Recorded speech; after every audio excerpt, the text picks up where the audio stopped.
Assalamualaikum Ustaz. Assalamualaikum. Saya mau tanya, kalau kita lagi sholat kan suka nggak khusyuk, apalagi kalau jadi. Mungkin antum ya, saya nggak ikutan. Iya, saya Ustaz. Oke. Saya kalau sholat suka nggak khusyuk Ustaz. Oke. Apalagi kalau berjamaah, kadang bacaannya udah selesai duluan sebelum imam selesai. Terus kadang suka mikir yang aneh-aneh.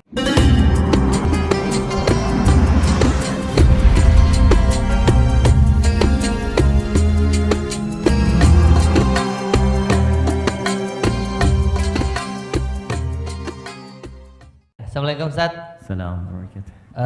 Saya mau tanya, kalau kita lagi sholat kan suka nggak khusyuk, apalagi kalau jadi. Mungkin antum ya, saya nggak Iya, ikutan. saya Ustaz. Oke. Saya kalau sholat suka nggak khusyuk Ustaz. Oke. Apalagi kalau berjamaah, kadang bacaannya udah selesai duluan sebelum imam selesai. Terus kadang suka mikir yang aneh-aneh. Terus saya pernah dengar caranya itu kalau nggak salah mengucapkan a'udzubillahi minasyaitonirrajim, terus kayak meludah 3 kali ke sebelah kiri Ustaz. Itu Terus istri sholat di kiri. enggak. Maksudnya ngeludahnya bukan yang gitu Ustaz. Nah, itu saya pernah dengar, apakah benar atau bagaimana caranya kalau kita lagi nggak khusyuk pas lagi sholat Ustaz? Apakah kalau diulang lagi dari awal? Kan nggak mungkin Ustaz, karena lagi jamaah. Baik. Terima kasih Ustaz. Lu sholat di mana? Di masjid Pak. Gua nggak bakal ikutan. Baik. Jadi fikih sholat dijawab dengan hadis tentang sholat. Muamalah dijawab dengan dalil tentang muamalah. Jangan masalah sholat dijawab pakai dalil zakat. Masalah zakat dijawab pakai dalil sholat. Itu tidak akan nyambung, walaupun kadang-kadang kelihatan serupa. Jika ada kondisi dalam sholat yang membuat kita merasa seakan berubah dari kekhusyuan, maka ada tips langsung disampaikan oleh Allah dalam Al-Quran. Tipsnya di Quran surah kedua Al-Baqarah ayat 45 sampai 46. Kata Allah, "Wasta'inu bis-sabri was-shalah, wa innaha lakabiratun illa 'alal khashi'in." Jika Anda punya persoalan dalam hidup, maka terima dengan sabar. Karena bukan Anda saja yang punya masalah, kata Allah. Semua orang punya persoalan. Bahkan Nabi pun punya masalah. Anda sakit, Nabi Ayub sakit.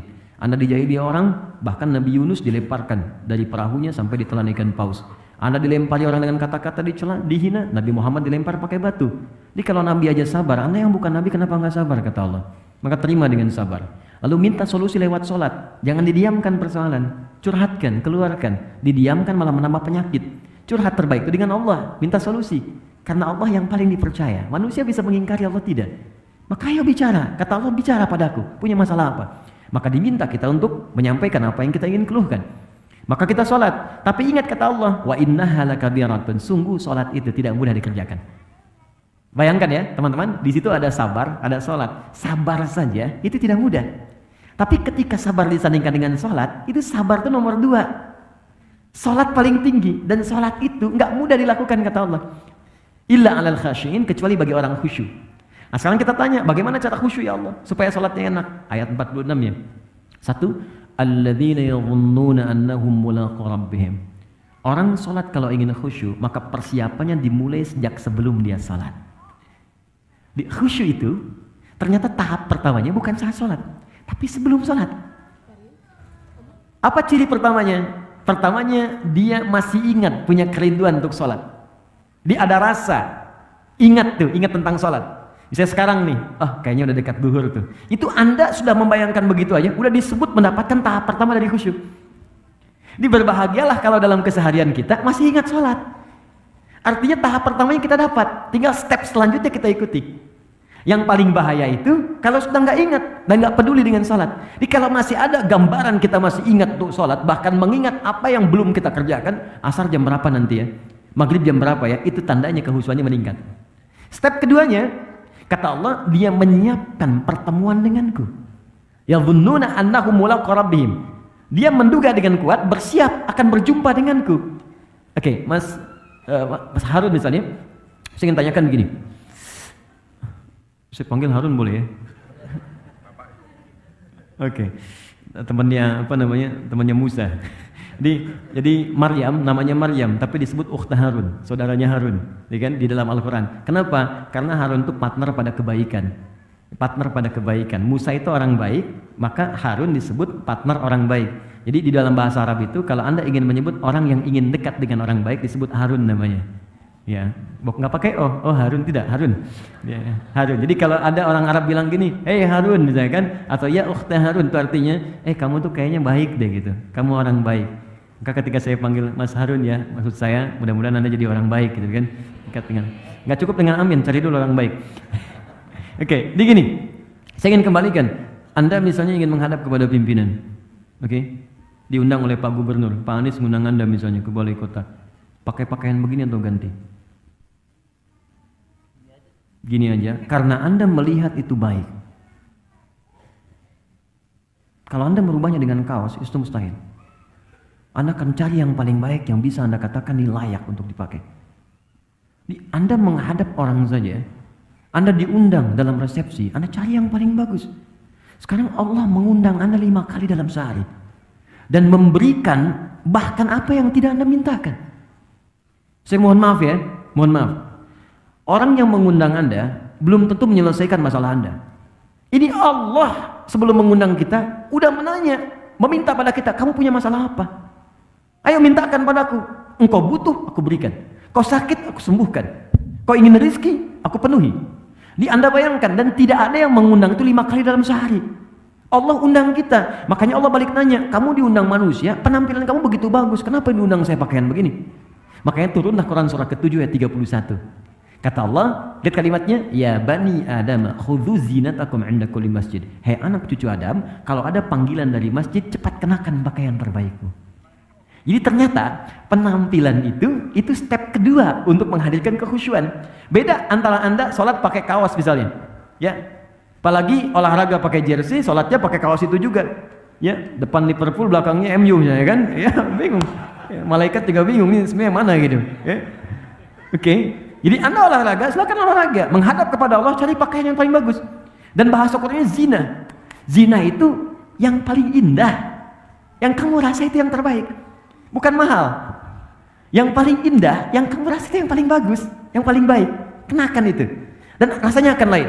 Begitu Anda kenakan pakaian yang paling enak, paling bagus, kenakan parfum untuk laki-laki. Begitu Anda lakukan seperti itu step yang kedua. Yang ketiga, ini poin yang paling dahsyat. Perhatikan kalimatnya. Wa annahum ilaihi raji'un. Dan rasakan kenapa engkau kenakan pakaian bagus itu yang paling halal menghadap Allah, karena mungkin itu sholat terakhir kamu yang kamu lakukan ketika kamu akan berpulang kepada Allah. Jadi kalau Anda ingin khusyuk sebelum sholat, rasakan mungkin itu sholat terakhir sebelum kita pulang kepada Allah. Karena itu imam mengatakan shollu sholatan muwadda. Artinya, sholatlah teman-teman seperti halnya ini sholat terakhir yang kita kerjakan dalam hidup. Baik, saya mau tanya siapa yang tidak akan wafat, boleh angkat tangan? Oke, jadi semua wafat. Siapa yang tahu kapan wafatnya? Tidak ada yang tahu. Mungkin hari ini terjadi? Mungkin. Kenapa ringan sekali lisannya mengatakan itu? Yang paling indah, ketika kita sujud, disitulah maut menjemput. Itu yang paling indah. Maka kata Allah, kita nggak tahu kapan kita wafat, maka bayangkan saat sholat, mungkin itu sholat terakhir yang kita lakukan sebelum kita wafat. Dan biasanya, maaf ya, orang-orang soleh itu sebelum meninggal, itu suka dikasih petunjuk oleh Allah. Kullu nafsin dha'iqatul maut. Setiap orang wafat akan merasakan maut. Tapi tidak setiap yang merasakan maut punya persiapan untuk menghadapi maut. Saya bagi yang terakhir kisahnya. Saya kedatangan tamunya, namanya Pak Maliki. Beliau punya istri sangat soleha, Masya Allah. Dan saya sangat menyayangi keluarga ini. Tinggal di daerah, sekarang jadi petani. Tadinya guru, Bu. Punya anak di kampus. Anaknya memutuskan untuk berhenti kuliah. Untuk berbakti pada ibunya. Ibunya kena diabetes. Dan sudah berpengaruh pada organ. Jadi mata udah nggak bisa melihat jelas. Telinga sudah tidak bisa mendengar dengan baik. Dan gigi sudah mulai copot ya, satu. Anaknya merasa kalau saya kuliah, ini biayanya akan ketarik ke kuliah. Maka anaknya memutuskan berhenti untuk berkhidmat kepada ibunya dan agar fokus biaya untuk pengobatan ibunya.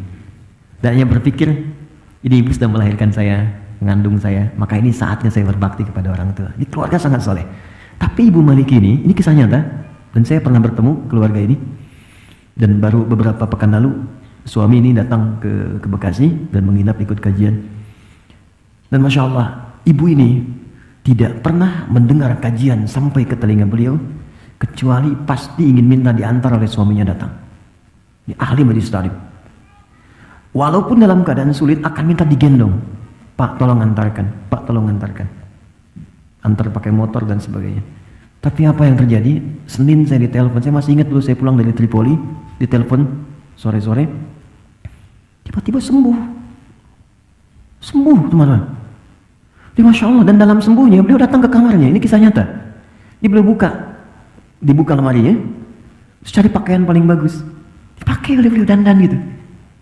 Udah gitu masuk ke ruangan tengah, dipanggil anak-anaknya dengan suaminya. Pas sini, nak sini, datang gitu kan. Masih kaget, gak bisa tanya, kok bisa seketika gitu, sehat, sembuh, datang. Terus minta bikinkan susu katanya. Dibuatkan susu. Dibikinkan duduk semua, tengah, duduk. Kemudian minta pada anaknya untuk dibacakan Al-Quran. Nak coba baca Quran deh. Anaknya baca. Allahu Akbar, saat baca, semua masih heran, masih menikmati bacaan. Tiba-tiba tangan yang menggenggam anak dan suami itu menjadi kaku. Ternyata saat dibacakan Quran itu, beliau sudah pulang menghadap kepada Allah Subhanahu wa Ta'ala. Wafat dengan dibuatkan minuman air susu oleh anak yang pernah disusuinya. Dan wafat diantarkan dengan bacaan Al-Quran pada anak yang pernah dididiknya. Dan wafat dalam keadaan mengenakan pakaian terbaiknya yang paling halal yang ia miliki untuk menghadap Allah Subhanahu wa Ta'ala. Karena itu Allah katakan, kamu kenakan pakaian paling bagus ketika berjumpa denganku. Karena itu mungkin saat terakhir engkau hidup di dunia menjadi hamba dariku. Maka dari itu saya ingin katakan, kalau ingin khusyuk, ingat-ingatlah satu saat kita pulang. Yang terakhir kata Al-Quran, berusaha memahami apa yang kita bacakan dalam sholat supaya pikiran kita tidak liar. Itu ada di Quran surah ke-29 ayat ke-45. Utslu ma uhya ilaika minal kitab wa aqimis sholat. Sebelum sholat kata Allah, bacakan dulu bacaan-bacaan sholat, pelajari sampai paham.